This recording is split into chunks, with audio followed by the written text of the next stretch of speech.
The Golden Verses of the Pythagoreans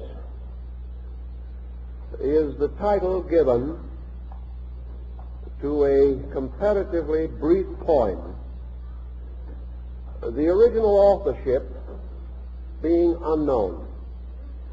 Traditionally, it is believed that these verses were written by Pythagoras himself. There is much to indicate the possibility, but the actual facts are not available. We know, however, that at a comparatively early period, these verses were regarded as a true exposition of his teaching, and the internal content binds them very closely to the school of Pythagoras. As we realize, very little has come down to us in the actual words of this great Greek philosopher. He is recognized and revered principally for the mysterious impact which he bestowed upon the entire field of classical learning. Nearly all who came after him in Western culture have admitted indebtedness to his system. Yet this system has survived mostly through interpretation and commentary by other persons. Pythagoras flourished in the 6th century before the Christian era. His school at Crotona was ultimately destroyed by vandalism, and it is believed that the master himself was martyred. At the time of the destruction of the academy, or institute, the buildings were burned, and it is assumed that this is the cause of the loss of such manuscripts or documents as might have survived about him. We also know that he was little given to placing his teachings in written form. He taught mostly in person and by conduct, and therefore only those who received advancement within his school were permitted to have direct contact with him and to receive orally the instruction which he bestowed. Some fragments in writing, either his own or notes by his disciples, did survive. These have more or less disappeared in the course of time, unless we are to assume that the best of them have been gathered into the Golden Verses. One of the outstanding interpreters and commentators upon these verses was Heracles, and we are indebted to him for the form and beauty with which the verses have descended to our time. Nor should the student expect to find within this brief structure any elaborate dissertation upon Pythagoreanism. As again might be suspected from the nature of the man, the verses are very largely a summary of the practical aspects of philosophy. In these verses, a way of conduct is exemplified, and the truth seeker is brought into gentle but strong association with the Pythagorean mood about learning. It was evidently the teaching of this great philosopher that all philosophy was for two purposes, and that by various applications these purposes led to ultimate enlightenment.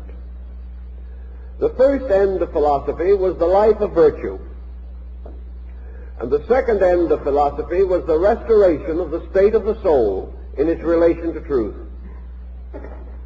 This was conceived to be a twofold path, because in the first part, man, by a series of decisions made in his own nature and of his own free will, qualified himself for learning. The second and following part assumed this qualification had been attained, and that from that point on, the mind and the reason, liberated from ignorance and error, could proceed directly toward the contemplation of reality. The verses are a sort of Orphic hymn, much in the classical mode of the time, and begin with the importance of man establishing the practice or habit of venerating naturally and simply that which required or invited veneration. Therefore, the verse is open with the simple reminder that it is the duty of all good persons to venerate the good, to hold in highest esteem those divine powers which are the fountains of good. Thus man is encouraged to acknowledge and to learn to adore and understand the spiritual roots and beginnings of our life. And in the Greek manner it would be natural that the verses should therefore open with a kind of hymn, inviting the truth seeker to pay homage to the gods, the heroes, to just persons, and those who by various achievements and attainments have become worthy of our deepest and most continuing regard. It was the natural practice of the Greeks to invite the individual to grow through a kind of discrimination, and this is represented in the opening sections of the verses. The individual who can perceive the good, though he may not yet practice it, who has this discrimination within in himself to honor first that which is most honorable, to venerate first that which is most venerable, will through these procedures come to recognize the importance and dignity of good things. If we give our lives cheerfully and our hearts and minds gladly to those things which are best, if within ourselves we gradually develop a code in which we honor, respect, and revere those qualities which are most eternal, most worthy of our general and continuing admiration, then we are constantly presenting ourselves with good ideas. We are constantly reminding ourselves of the importance of the life of virtue as the pathway leading to the attainment of truth.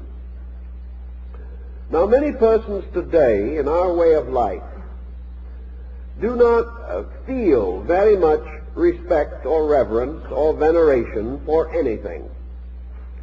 And we sort of feel today that to bestow such a mood is to fall under a kind of antique pattern. Yet Pythagoras was probably wiser than most moderns, not in the fact that we should go about worshiping each other. Such was not the intent of the verses, but rather that we should have discrimination enough to choose to bestow our largest admiration upon that which deserves it. For only by so thinking and feeling, only by giving of ourselves to that which is a just and legitimate requirement, can we maintain our own orientation in this world. One of our troubles in the modern world is that we venerate the wrong things. And because man is a venerating creature, he must have his heroes. We all must respect something.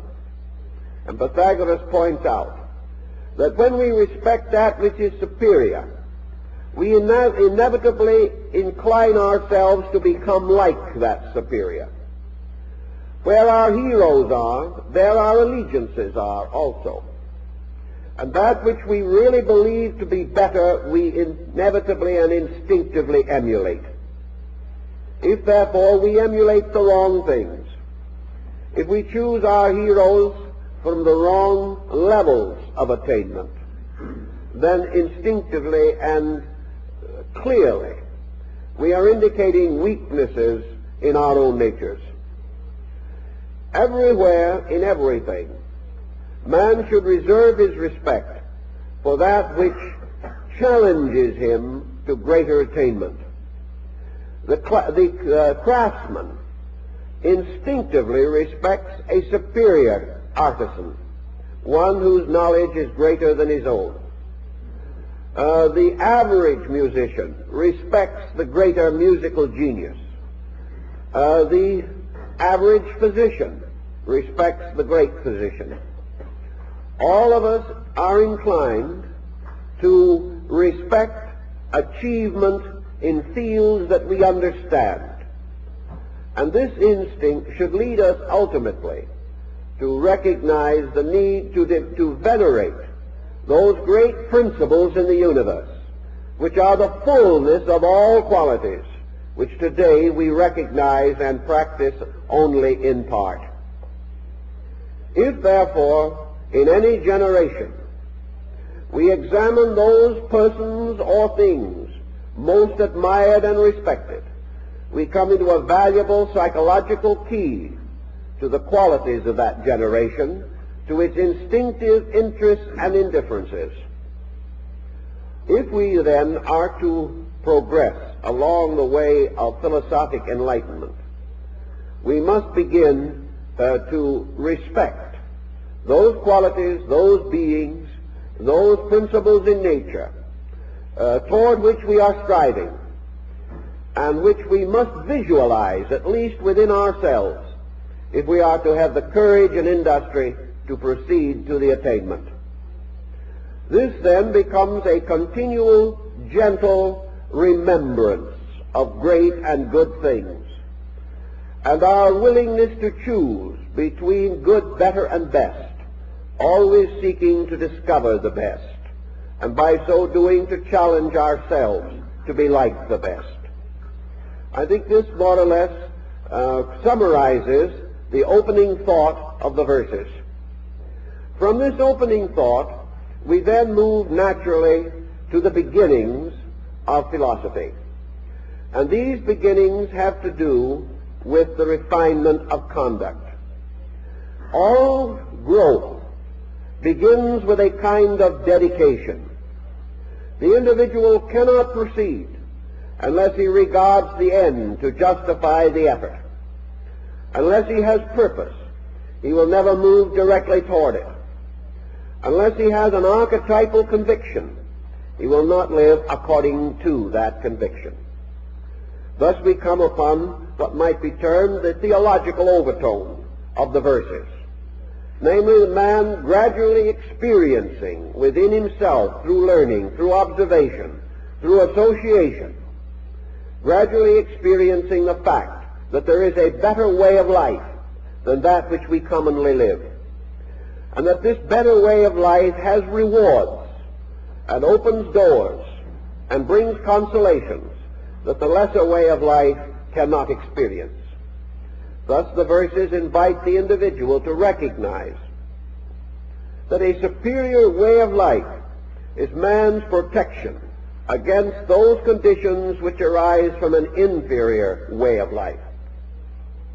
That growth is continuous, and that therefore man is constantly seeking nobler and fuller expressions for his own internal resources.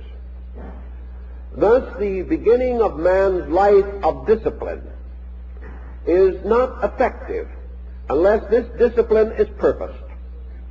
The individual cannot discipline himself, nor will he find the incentives or the moral support of his own energies unless this discipline is purposeful, unless it becomes the most important thing in all the world. The individual will not have the energy and the continuity and the dedication to carry it on toward the attainment of self-improvement.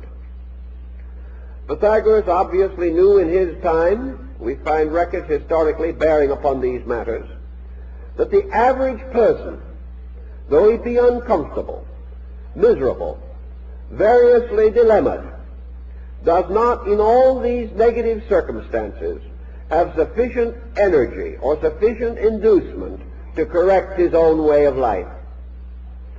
He is rather hope against miracles, phenomena of some kind which will save him in spite of himself.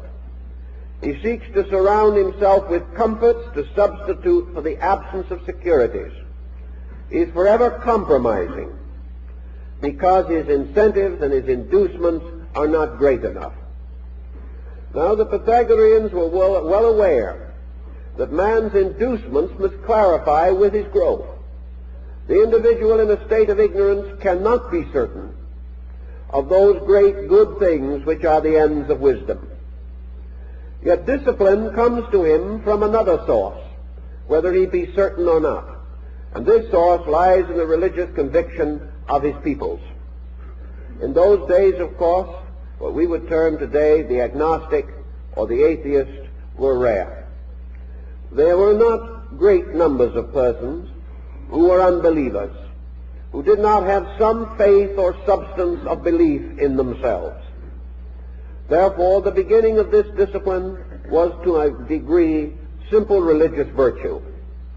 The individual standing in the presence of the Decalogue delivered by Moses, or listening gently and quietly to a reading of the Beatitudes, was moved not by reason, but by faith, by the recognition that these words, these commandments, these great institutes were wise, were benevolent, and were so considered as to make life best for him. So the beginning of the life of virtue is the acceptance of the divine way, as brought by revelation, by teachers, by venerated prophets, and by the great spiritual leaders of the race. Under these conditions, the individual may turn to piety simply because it is the good way, not because he understands why, but because he knows in his daily conduct that persons who live this way are better friends, better relations, more honorable associates in all the walks of life. He learns in his daily living that we finally depend for our safety in this world upon the honor of others, and that this honor is important to us, and that our honor is important to them. Thus, the honorable life must precede the life of discipline. It must be a way in which, for reasons commonly obvious, we do those things commonly approved as good, maintaining constantly with it the simple faith that the performance of these good things is not only acceptable to our fellow men, but is in harmony with the great religious and spiritual universe in which we exist. So in the beginning all things may not be clear, but that good is desirable is universally accepted, and that which is desirable shall be practiced on all occasion and with all fortitude, and the individual shall, in the service of good, strengthen such resources as he may possess. So the Pythagorean golden verses begin to emphasize the gradual establishment of value. They begin to point out how man attains to his natural human estate, and that this estate begins in the cultivation of adequate self-control in all things, that there can be no victory for the individual who is unable to direct his own life, that this direction of life becomes more clear as we proceed, but that at any stage the individual must still be the leader of the total of himself. So we have another ancient classical axiom, namely that man as a being, as a center of life and light, must lead his total personality and never be the victim of it. Thus the best part of man must govern man, even as the best part of men must govern the rest. And as God, being the best part of the universe, leads all of it, so in every creature there is a God. There is a supreme being, or power, or principle, that which is superior to the rest, and this must always guide the rest. If the individual is not led by the best of himself, he falls not only into evil, but falls away from religion. For the best part in all things is that part most like God. And not to be led by that is to fall into error. Thus the God in things must be the protector, the guardian, the teacher, the guide, and the master of all the parts of its own nature. So man seeking for understanding, seeking for discipline, seeking ways to put his life in order that he may be acceptable to the Most High, must first of all choose or select the best of himself and make this leader of the rest. Now, in the Pythagorean system, being a philosophical school, it was assumed that in man that which we call reason is the best part. Now, reason is not just mind, nor is it just emotion, nor is it just higher thinking. Reason is that thing or power or faculty in man which determines the reasonable, which determines those things possible, likely, those things next in sequence. Reason not only lifts man from a lesser state, but it prevents him from tumbling headlong into an unknown state. Reason not only hastens him from his ignorance, but reason also slows his step when he comes to things more difficult than he can immediately manage. Thus reason becomes a constant impulse toward the reasonable. And the reasonable in turn is the essence or principle behind the practical. Therefore all things truly practical are reasonable, and all things truly reasonable are practical. And that which is practical is that which makes possible in each instance the greater good. Thus all practical purposes are those purposes best calculated to most directly attain a desirable and necessary end. That reason should lead, therefore, means that the individual should be led by his own discriminating power. And discrimination is not only a stimulant, a principle of aspiration in man, it is a moderator. It is a guardian against all excess.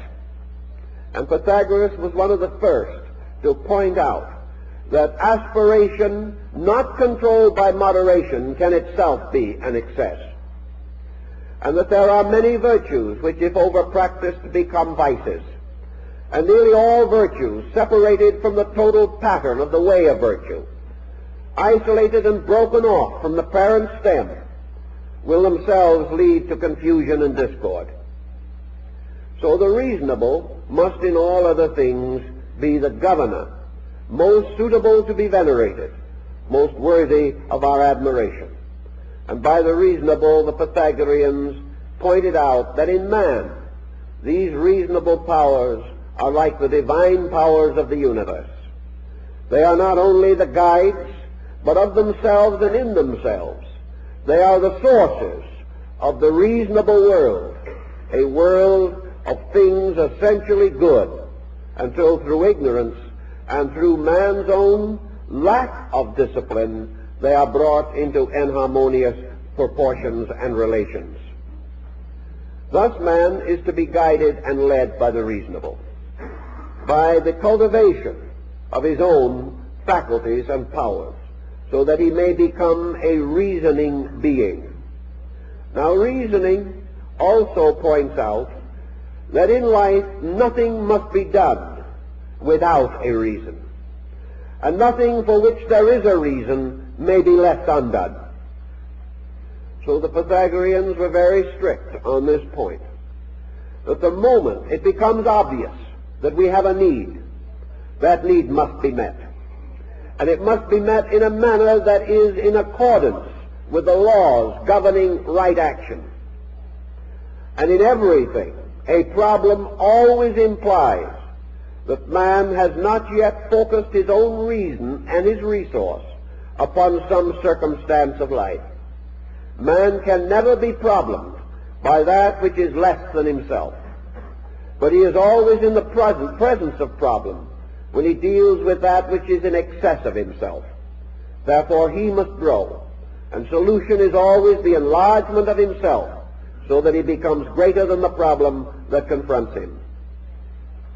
Now the reasonable, if it is once enthroned as the governor of life, and its responsibilities and its proprieties are delineated, the reasonable then begins to demand of man that he unite all other resources in its service, that all things must lead to a fulfillment of reasonable ends and purposes, and that man's composite nature must serve his enlightenment, contribute to it, and assist him to grow more rapidly. The Pythagoreans then begin their natural disciplines, the disciplines of reason, by telling the individual to look into himself. And to look into himself, they established a discipline which is strongly emphasized in the golden verses. And this is the discipline which we might call retrospection. That every person at the end of his day must sit down and turn his own life into a text for his own enlightenment. Most of us are so busy contemplating the works of others, disagreeing with the opinions of others, and dissatisfied with the conduct of others, that they totally ignore self-analysis. Yet self-analysis is more vital to man than the analysis of anything else. For by self-analysis, man begins to prepare the disciplining of his own conduct. Thus, to the Pythagoreans, philosophy is not an intellectual pursuit. It is a way of life. It is life under the discipline of the reasonable. And any abstraction that cannot be immediately associated with immediate conduct must be held in suspension until the proper time. The mind shall never go into vagary. It shall never substitute intellectual activity for discipline. It shall never retire into a contemplative existence by which it is permitted to ignore conduct. The individual is not to sit in a mountain somewhere looking down indifferently upon his own conduct. He must grow through his conduct and must use his own personal experience as the great text which will lead him toward the life of discrimination.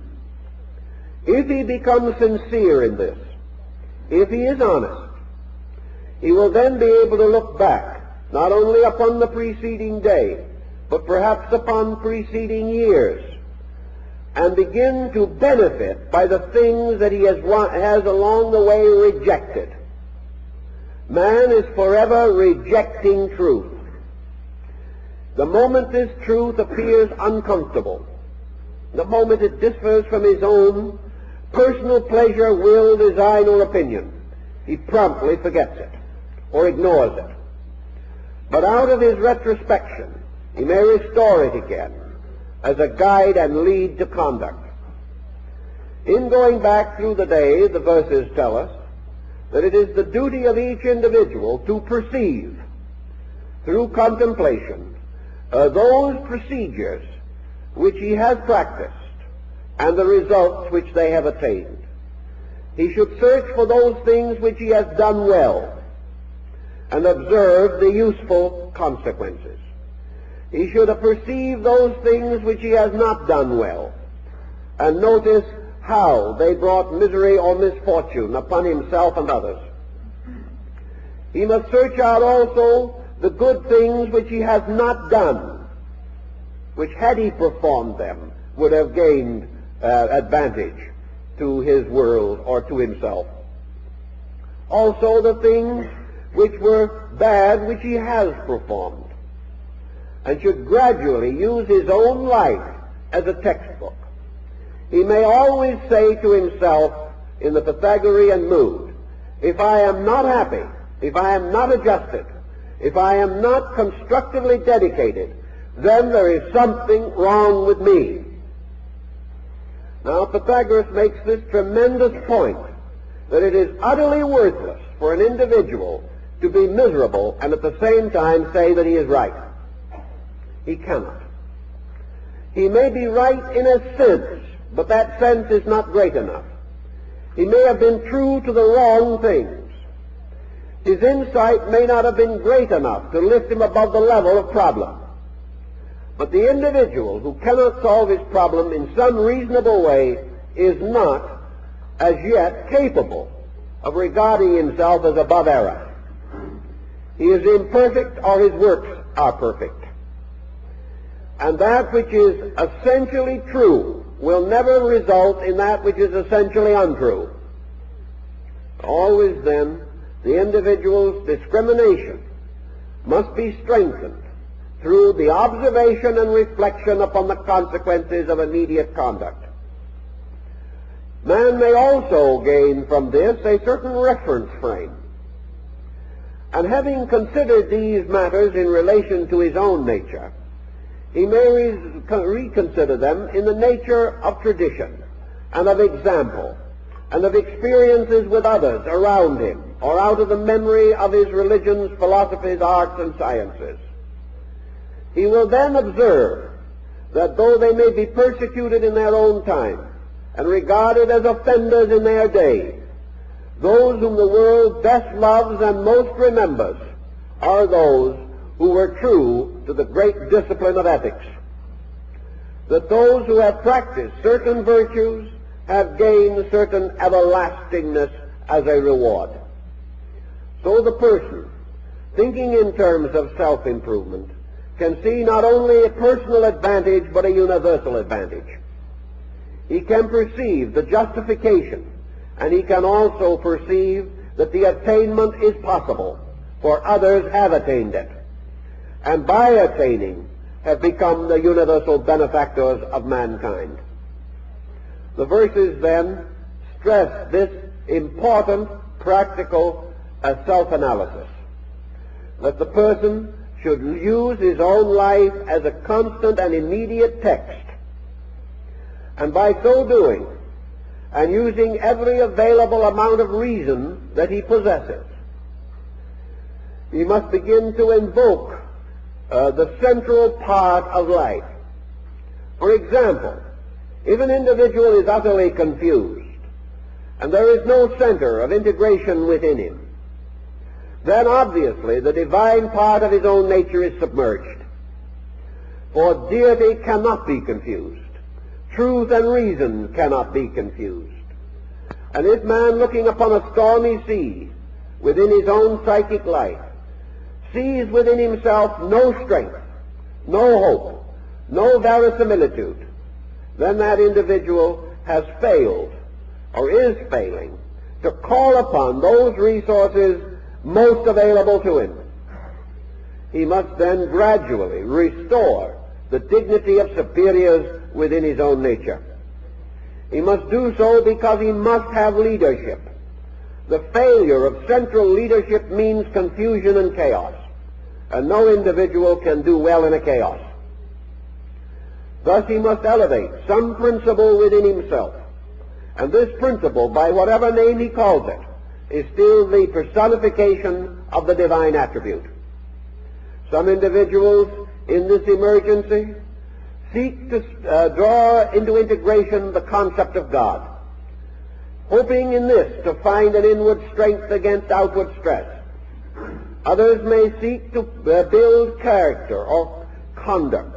They may say, at least I will be honest, or I shall try to see good in all things, or I shall place love above hate, or I shall place wisdom above ignorance, or I shall regard the need for the improvement and integration of my own resources.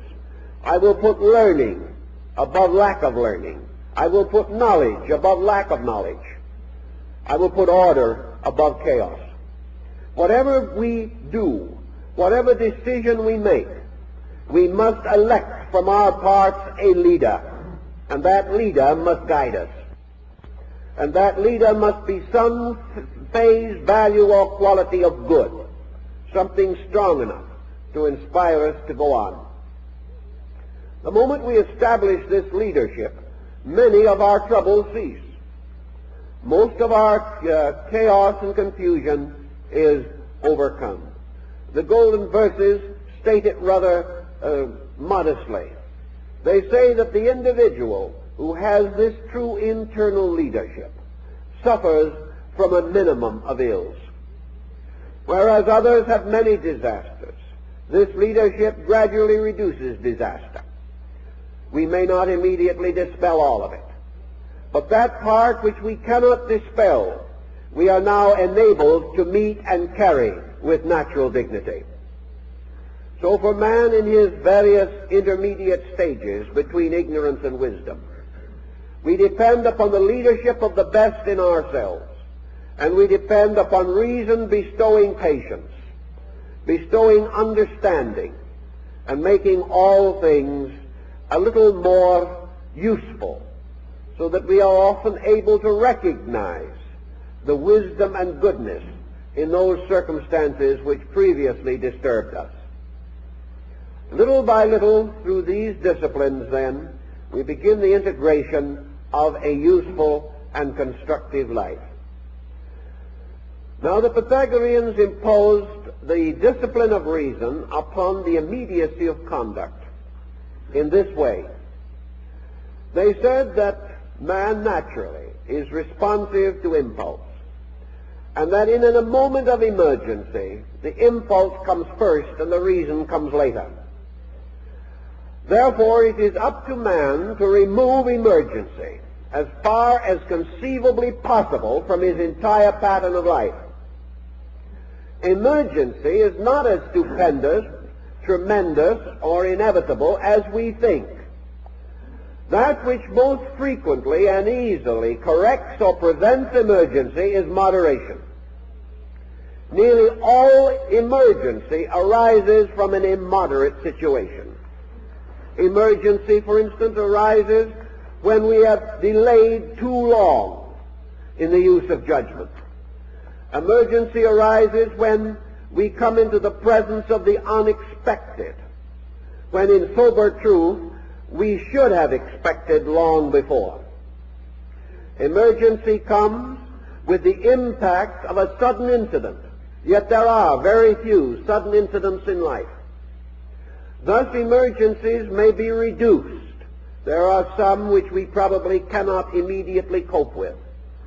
But the daily emergencies which lead us to the common mistakes, which in turn gather to cause an unhappy life, these emergencies are most of them to be easily prevented, easily met, if the individual will use discrimination and will be led by the principle of wisdom within himself.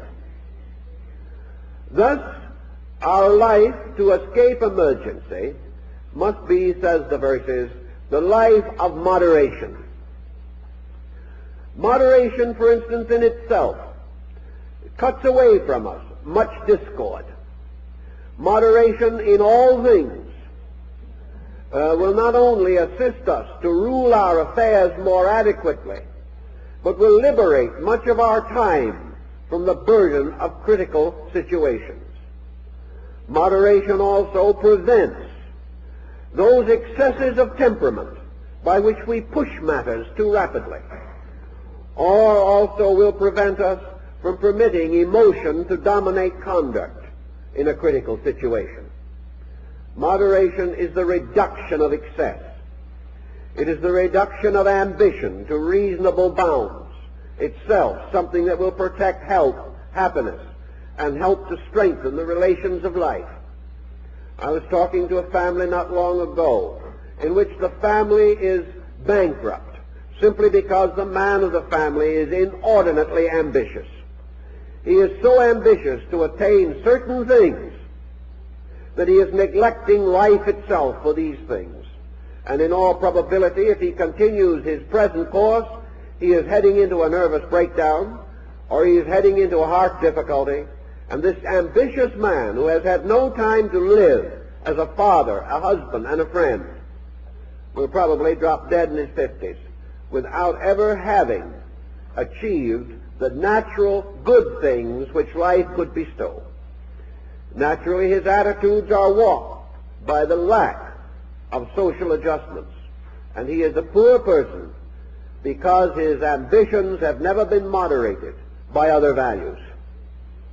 Always, moderation releases energy from things inferior and dedicates it to the attainment of things superior.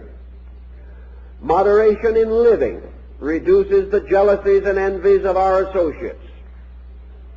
When we try to live beyond our means, we make enemies. We also destroy the trust that people have. And when we become hopelessly in debt, we destroy our own security. By doing all things moderately and reasonably, living in the natural dignity of our kind, and placing the attainment of value above the attainment of things, yet at the same time neglecting no duty or obligation. Thus we become moderate creatures, and through moderation relieve ourselves of a great variety of emergencies. The individual who has all lost his furniture, his automobile, and his house because he could not keep up his payments is a person confronted with an emergency, and we may be sorry for him. But he will continue to have emergency because it is in himself and not in the financing corporation. He has simply failed to be moderate. He has failed to be thoughtful. He has failed to let reason guide his conduct. Therefore he is in trouble. And as Pythagoras even then pointed out, such men in such emergency curse the gods, failing utterly to see that it is their own mistake. By moderation also, we reduce pressures, and pressures release thought. And where pressures come down to a moderate level, the individual has greater mental leisure. He has greater opportunity to plan. The more emergency-filled his life is, the less energy he has for planning and purpose.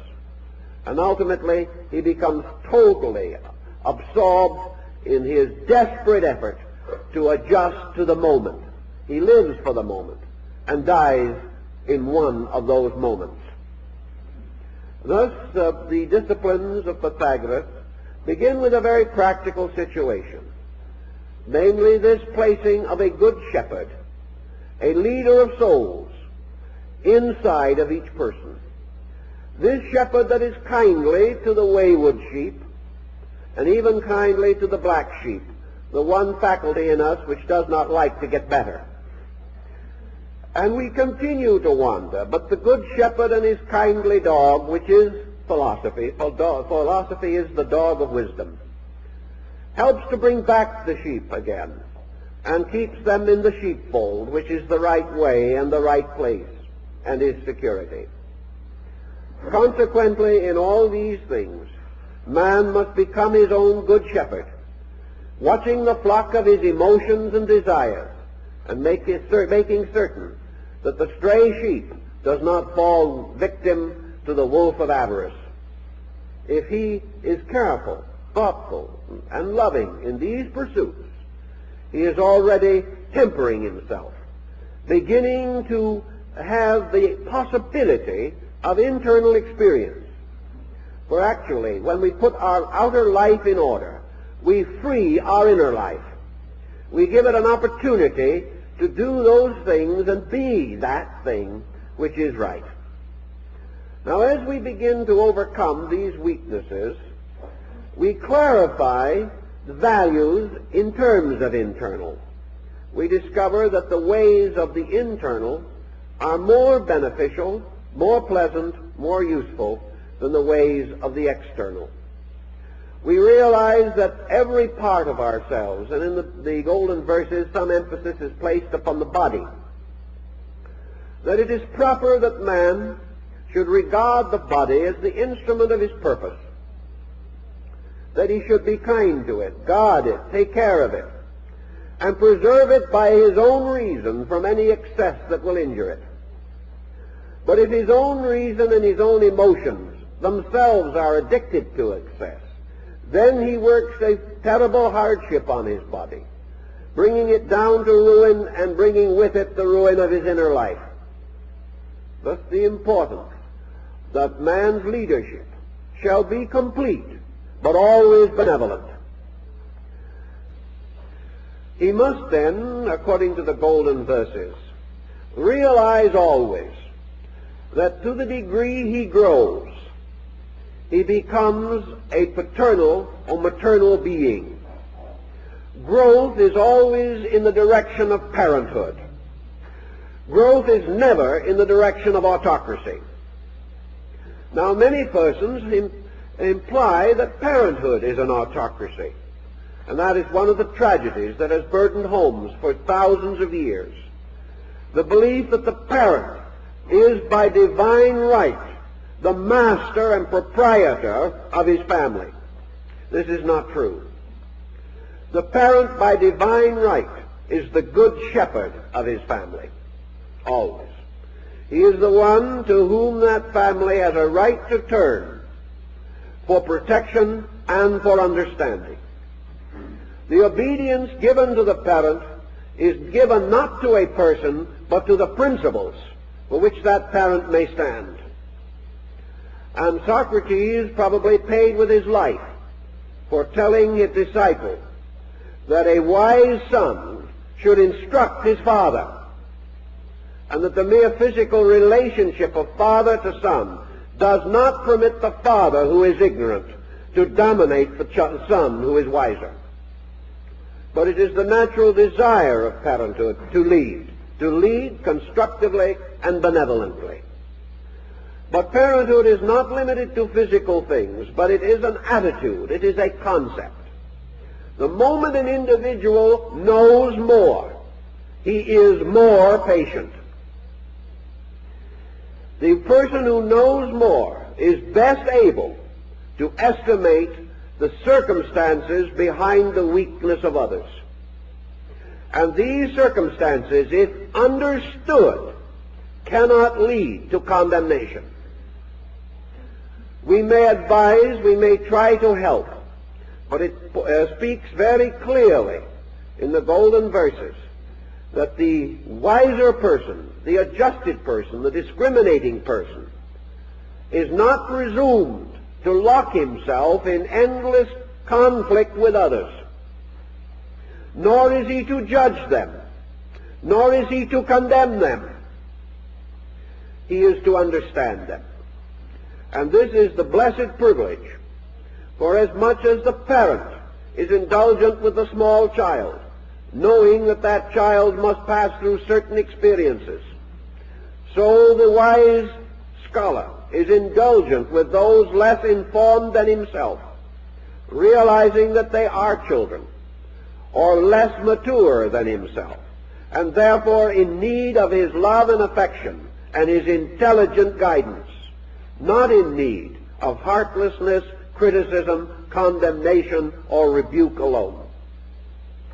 Thus, by wisdom, we gain patience, and by patience, all good things become possible. There is no substitute for it. By wisdom also we gain charity, and charity is not merely the sharing of goods. It comes from the Greek charitas, which means love. It is the individual giving of his own understanding, giving of what he is, not merely of what he has. All these points are made in the golden verses simply because they are part of the process that frees discrimination from the tyranny of sense. Now, most persons are much more interested in advanced studies. They want to go on to very involved doctrines. And here Pythagoras, perhaps of all the great teachers, would not accompany them. He insisted that it was useless and valueless to attempt to develop special faculties of consciousness until the ordinary part of man was put in order. That we must build upon the firm foundation of achievement in small matters, that we must grow sequentially, and that we shall never discover anything that will cure our dispositional problem except our own effort. We can never intellectually advance far enough to get out of our human problem. The only way we can solve that problem is to meet it and correct it. The only way we can gain this liberation is through this retrospective process of studying ourselves. Now, very often, this kind of study has a drawback. And this drawback is more common to us because, as we have said, the modern world is rather different from antiquity in its attitude toward life.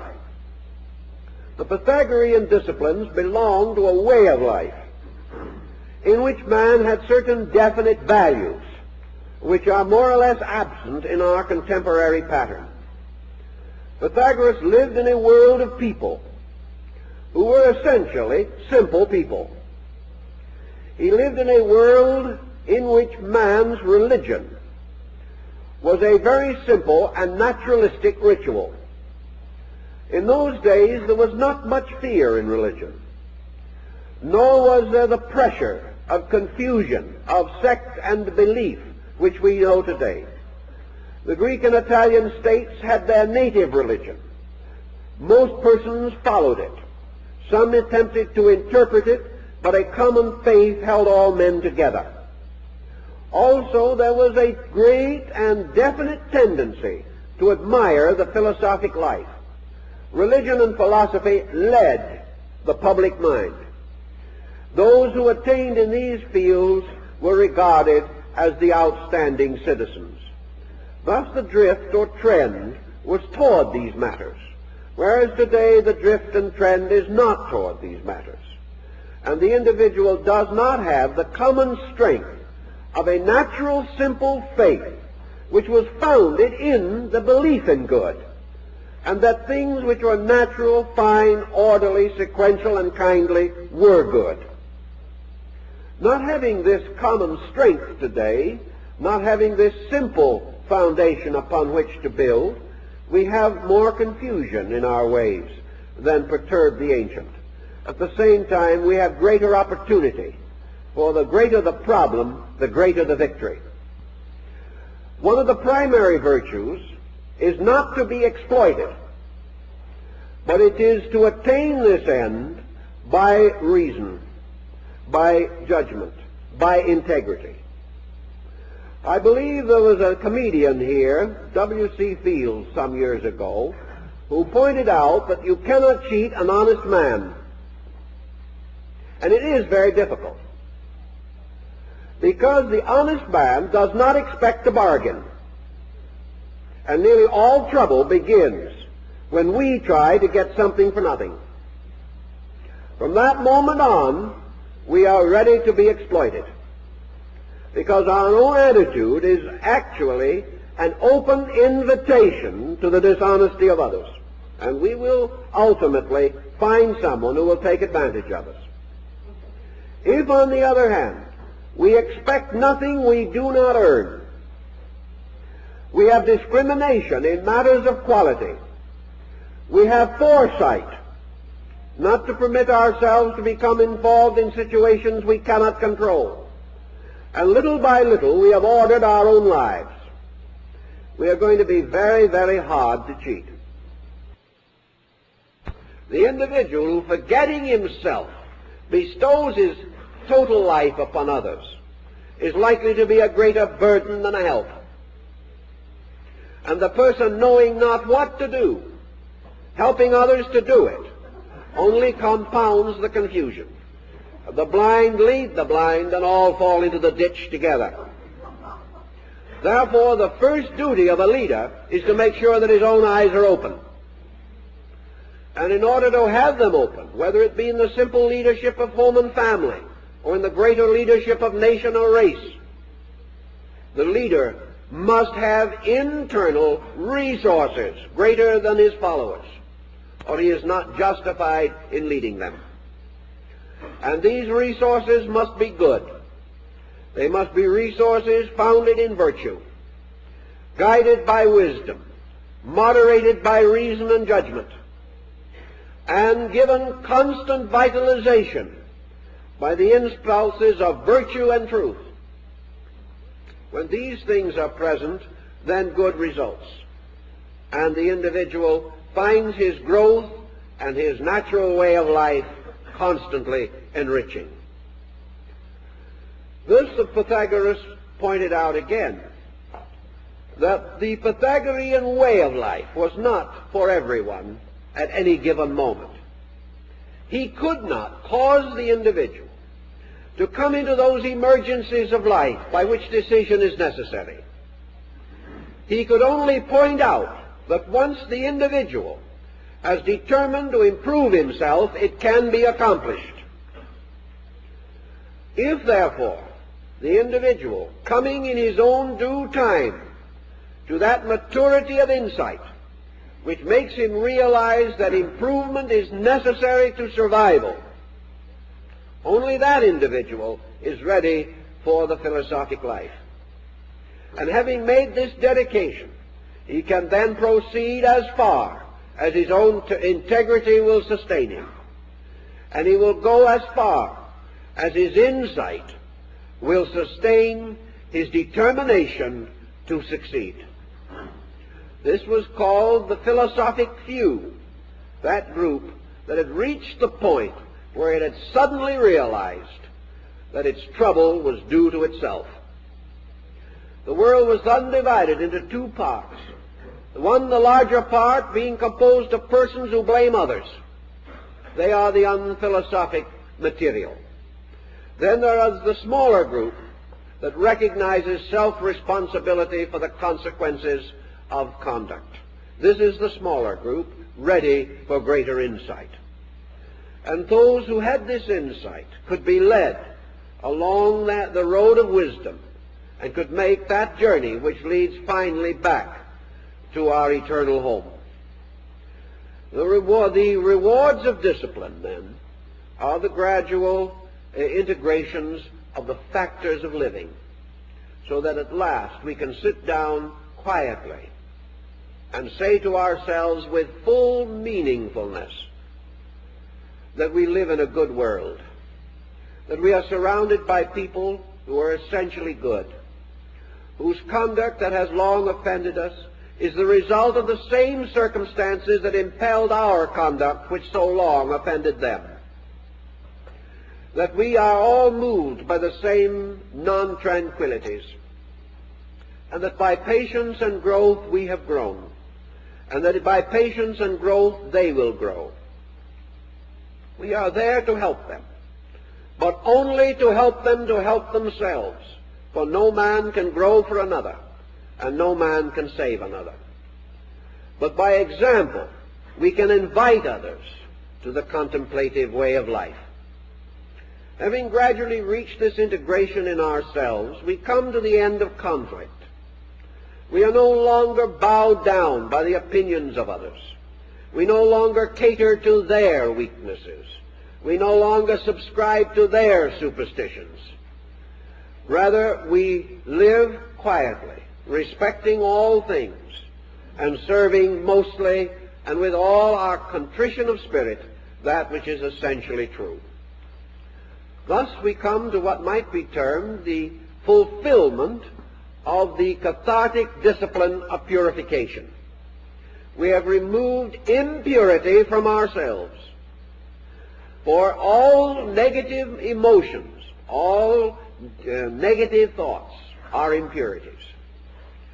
All things which are not toward the good are away from the good. And that which is not for truth is against truth. And that which brings misery to ourselves and sorrow to others is not for the truth. Nor can we practice it with good grace, even though it be a dogma or doctrine of our time.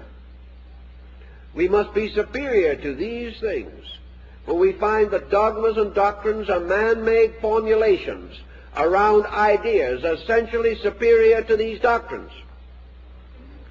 And beyond all doctrine is the simple example of the good life lived by the great teacher who was the source of the doctrine. Having thus concluded or consummated a reasonable attainment in the life of discrimination, the life of purification, the verses then tell us to direct our attention towards the sovereignties of those divine powers which are the rulers and leaders of the universe. From overcoming weakness, we then move to the growing of strength. From getting rid of that which is not so, we come to the cultivation of that which is so. In other words, we rise above the not-self, the illusion in man, the egoism, egocentricity and selfishness, which have so long disfigured the human personality. And being freed of these lesser despots, having escaped from the tyranny and anarchy of self-will, the individual is ready to contemplate the mystery of the divine will. And all allegiances must be moved from that which is essentially human to that which is essentially divine. Yet at the same time, we must know the divine through the human, but we must understand the human through the divine. They are conditions, degrees, and excellences of each other, and these we must contemplate with every means at our disposal.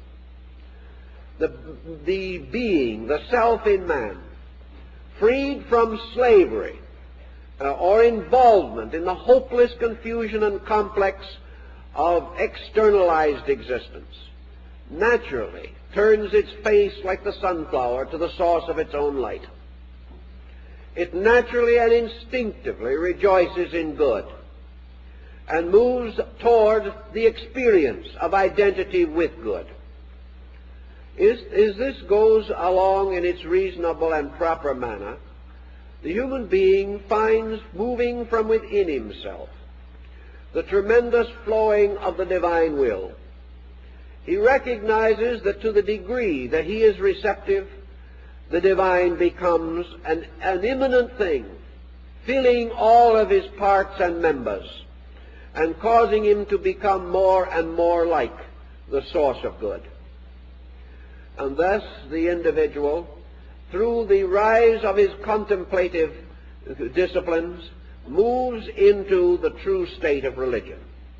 And the true state of religion is companionship with God, comradeship with universals. The individual, having given up a false allegiance, must now make a true one. And in his true allegiance, he unites himself with that sovereign power which moves all things. He becomes aware more and more of divine consciousness because he has freed himself from the obscuration of mortal consciousness. He finds himself not only thinking about God, but with God.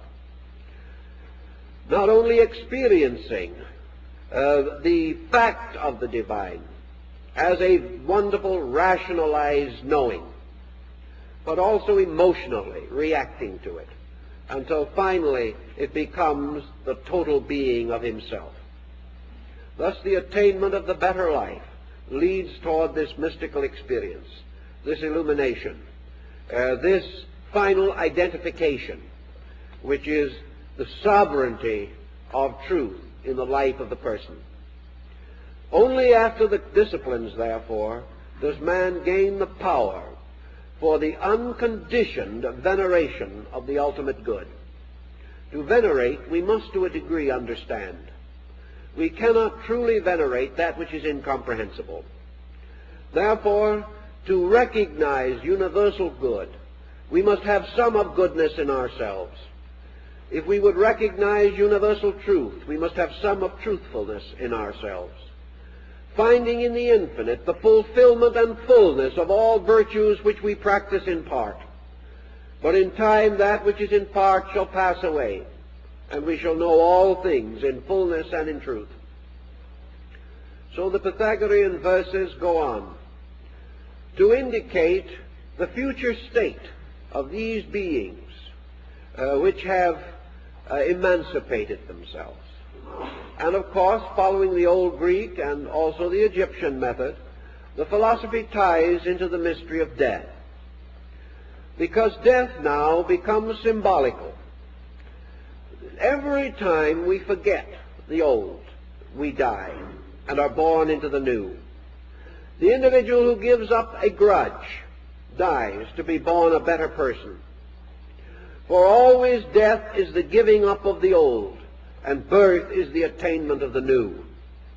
Therefore, every day that we grow, an old self dies, and a new self is born.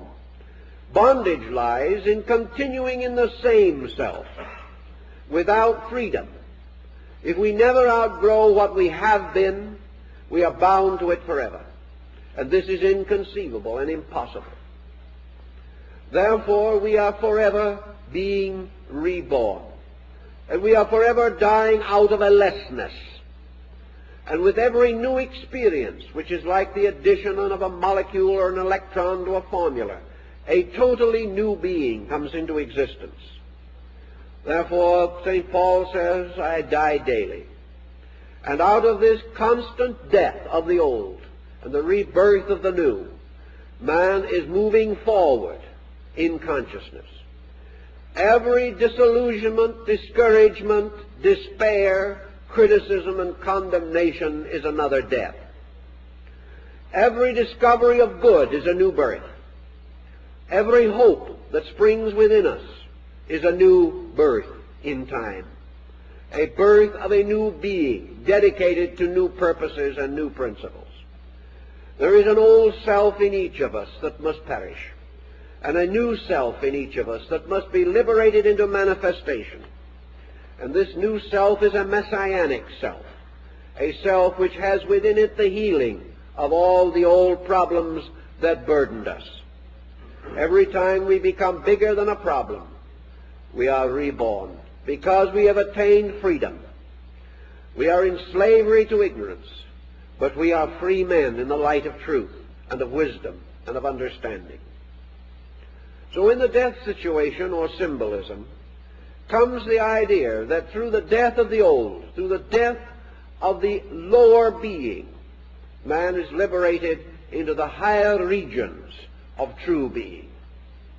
And the Pythagorean verses go on to point out that man, having attained the philosophic death and the philosophic rebirth, the old self having died by discipline, the new self having been born by inspiration and aspiration, that this new being now transforms itself from a creature of the earth to a creature of heaven.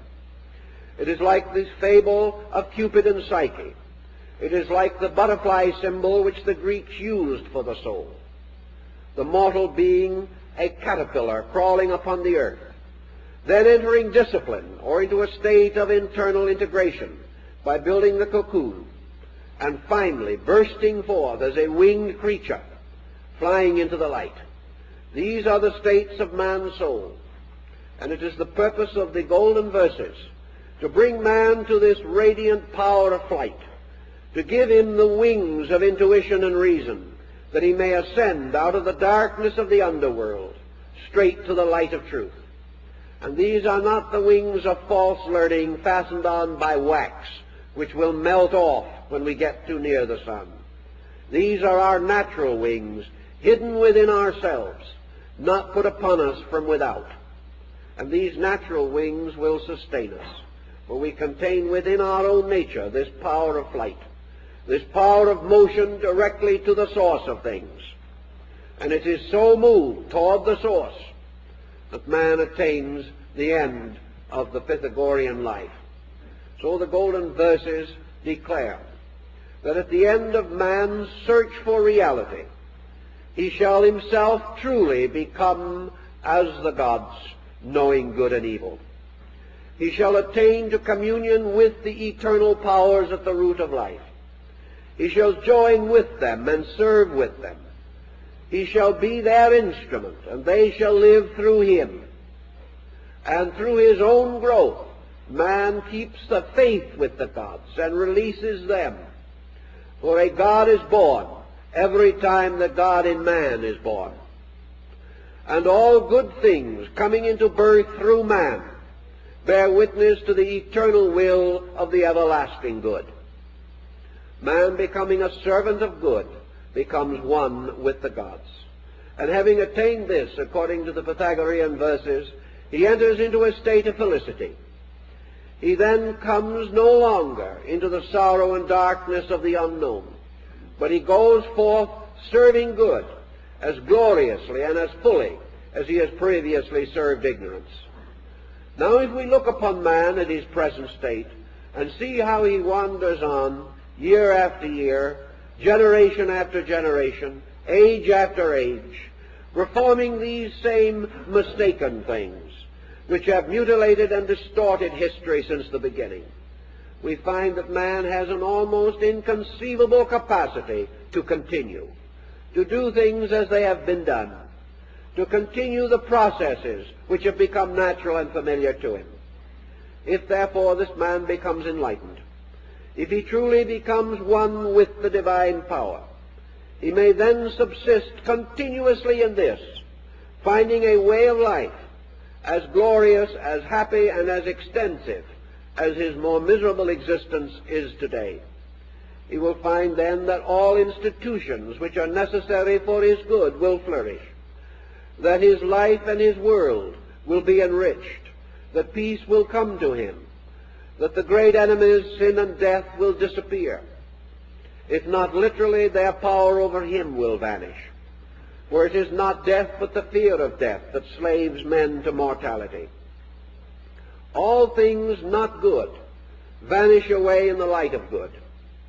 And it is perfectly possible and perfectly conceivable for men to live as well as they now live badly. That only, however, through the attainment of that which is true and necessary can this be done. Discrimination, then, gives man this picture of well-being, of rightness, of suitableness in all things, and reminds him that he is human, that of all creatures that he knows, he has been most internally gifted with understanding, with insight, with skill, with faculties and powers, with memory and imagination, with sense and intuition, that he may accomplish all these things. That these wonderful faculties should be bound utterly to a narrow circle of materialistic activities is naturally unreasonable. Man with a tenth of the faculties could maintain himself as efficiently as the ant, whose culture and civilization from a practical standpoint is far greater than ours. But man has other purposes. He has other reasons for existence, and that he should have these powers and not recognize that they are invitations to growth seems incredible. That man should be able to look around him and see that he is greater than the animal, and yet have no desire to excel that animal in essential matters, is amazing and almost beyond conception. That we should see the great achievement of a few, that we should contemplate the wonderful attainments of those honored and venerated persons whom we regard as sanctified, and yet have no general impulse to emulate them, not to recognize that within ourselves is an open door leading to universal integration. Not to see this in the presence of the power to see it means that we have long been chained and held to false opinions. The Pythagoreans 2,600 years ago sought to bring these facts to man, that man, being obviously the noblest creature that we can perceive, must also have the noblest destiny, and that this destiny cannot be fulfilled in war and pillage and competition and strife, that these things do not lead to the end for which man is intended. They do not bring him into living communion with the gods. They do not restore him to his eternal estate. They do not liberate him from sin, ignorance, and fear. These things must be attained from within. A man endowed with the power to attain will attain if he makes the sincere and natural effort. But against this effort is the constant inertia, bounded by this eternal feeling that we can't do this and we can't do that. We simply lack this tremendous drive. Nature bestows impetus by giving us problem and showing us that we must either solve or be miserable. And in this emergency, with all our faculties and all our powers, man decides to be miserable. He still rejects solution because this solution takes effort. And our civilization has gradually decreased our desire to use our resources for a purpose relating to our inner lives. Yet without this resource so applied, our outer lives will never be solved. So the golden verses point to this future state in which man, joining with the gods in the infinite empyrean, lives forever in beatitude, not necessarily actually meaning that he's going off into the sky and stay there, but meaning that he has found heaven within himself. That when he turns inward, he turns upon the countenance of the divine being. That when he is quiet, out of the hidden springs and fountains of his own soul flow waters of life, instead of the polluted streams of his own perversions. That he can sit down and be at peace. That he can dream and hope. That his faith is stronger than any doubt. And that in all decision, he decides with the gods. And having made this decision, finds that in all things the divine power is with him. This being with the gods, being true to the rule, having the courage and insight and love to dedicate our powers and skills to that which is the greater good, this decision, this insight, brings with it the consolation of spirit that surpasseth understanding. In that time and under those conditions, all these dark things will pass away. We shall no longer see through a glass darkly, but face to face. And we shall also discover that in this seeing face to face, life becomes very simple. That philosophy becomes very simple. And that out of all learning comes only the strength to do that which is simple.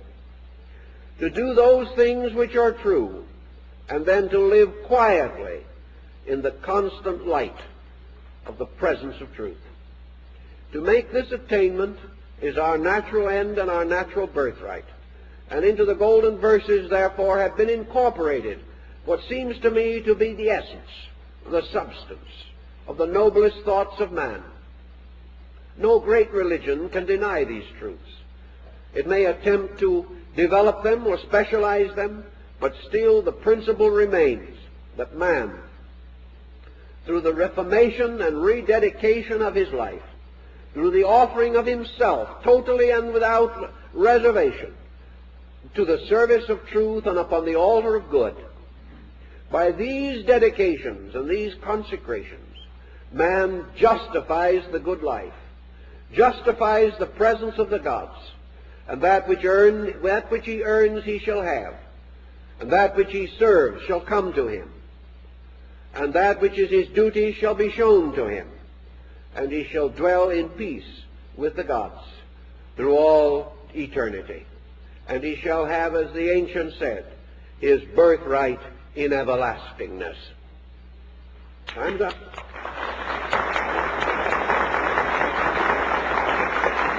Now, I'd like to make a couple of announcements. Next week, we are going to go in somewhat into the problem of Christian mysticism as it relates to man's instinctive search for reality. We're going to specialize and develop somewhat the material of today, but there is now a new dimension added, and that is a Christianized concept of the mystical experience as found in the writings of the early Christian fathers and mystics of both the Catholic and Protestant denominations.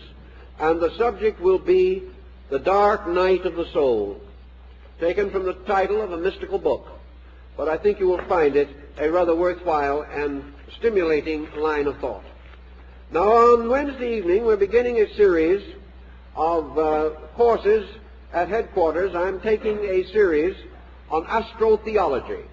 or the effect of the belief in the heavens, the heavenly bodies, and the motions of stars upon the development of man's religious life. Now, a great many people today are worried about Asiatic influenza. How many people know the meaning of the word influenza? It means, literally, bad influence from the stars. That's how the word came into existence. So if you have influenza, you have a bad star somewhere. Or if you have a disaster, you have an unfavorable star. Dis and aster, an evil star.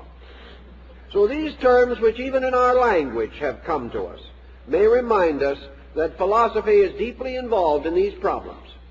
I'd like to also call to your attention that we have articles on the Pythagorean system of philosophy in some of our publications. We have a section on it in our book Journey in Truth, which deals heavily with the Greek classical wisdom. We also have an article on the Pythagorean system of numbers in our book The Phoenix, and also extensive article on Pythagoras in our symbolical philosophy book, the large volume that we have had reprinted in photographic process. So therefore, you can have material about this school and its teaching from our publications. Let me also call attention to our Christmas booklets, which we hope you will find useful as Christmas cards. If you do some of your Christmas shopping with us, it will, we think, make more meaning in many instances to your gifts, also simplify your problems, and provide you with the consolation and understanding that sometimes ideas are better than things as gifts. And perhaps we need the gifts of ideas and ideals more than other things at this particular time. I'd like to also invite your consideration to the counseling service offered by the Society. A number of persons are taking advantage of it, not to get out of trouble, but to keep out of trouble.